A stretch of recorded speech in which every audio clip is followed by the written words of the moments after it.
Assalamu alaikum. Today I am going to discuss with you people the level of organization. तो actually जो levels of organisation होते हैं उसमें हम देखते हैं कि बेसिक यूनिट ऑफ लाइफ से सब एटॉमिक एटॉमिक लेवल या सबसे छोटे लेवल से कि एक छोटे लेवल से एक बड़े लेवल की तरफ किस तरह से मूव किया जाता है.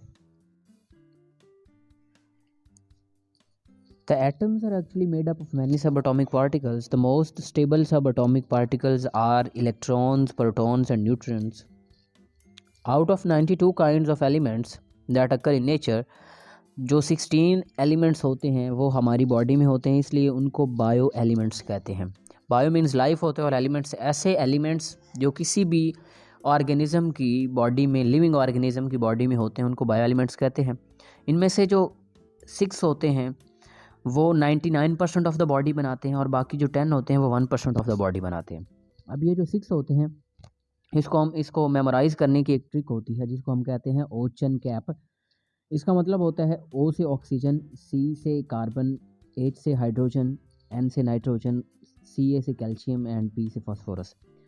अब ये जो होते हैं ओचन कैप जिसे हम कहते हैं, ये 99% ऑफ द बॉडी बनाते हैं.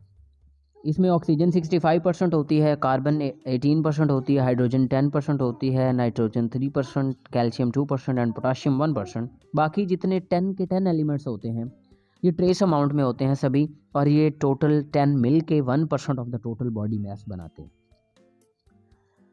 मॉलिक्यूल क्या होता है? एक्चुअली मॉलिक्यूल की जो डेफिनेशन है, molecule is the smallest part of a compound that retains the property of that compound. Like molecule है तो हम कहते हैं कि कंपाउंड का एक ऐसा पार्ट है जिसके अंदर पूरे मॉलिक्यूल, पूरे कंपाउंड की प्रॉपर्टीज़ छुपी होती हैं, जो कंटेन करके रखता है पूरे कंपाउंड की प्रॉपर्टीज़ को, उसको हम कहते हैं मॉलिक्यूल. इसके बाद जो हमारा नेक्स्ट लेवल होता है उसको हम कहते हैं मोलेकुलर लेवल. इसमें क्या होता है कि डिफरेंट मॉलिक्यूल्स की हम स्टडी करते हैं कि कुछ मॉलिक्यूल्स माइक्रो मॉलिक्यूल्स होते हैं, कुछ मैक्रो मॉलिक्यूल्स होते हैं. ये वर्ड पे बहुत फोकस करना है आपने. तो मॉलिक्यूल एक्चुअली होता क्या है? मॉलिक्यूल एक्चुअली जो होता है वो डिफरेंट एटम्स से मिलने से बनता है. इन organism bio elements usually do not occur in isolated form.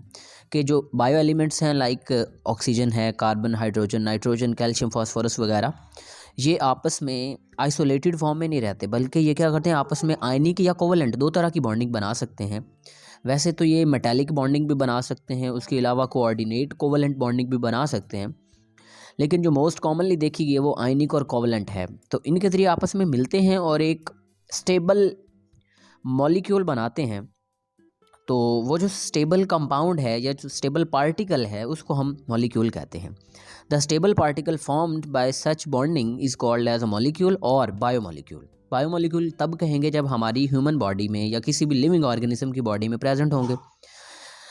After that आप स्टडी करते हैं कि इसकी दो टाइप्स होती हैं, micro molecules and macro molecules. एक में आई आता है, दूसरे में ए आता है. माइक्रो मॉलिक्यूल्स का जो वेट होता है वो कम होता है, उनको कहते हैं लो मोलेकुलर वेट.